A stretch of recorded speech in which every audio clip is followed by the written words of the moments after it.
சிவனோடு சேர்ந்தவரை ஆண்டு நல்ல மடிந்தவரை மடிந்தவரை மருளோடு சேர்ந்தவரை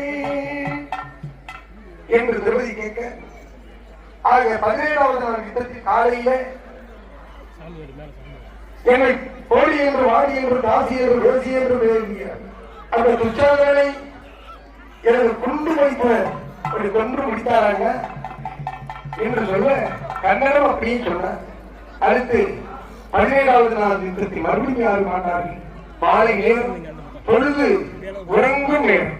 அந்த நேரத்தில் யாருக்கு யார் போட்ட படுகளம் என்று கேட்டார்.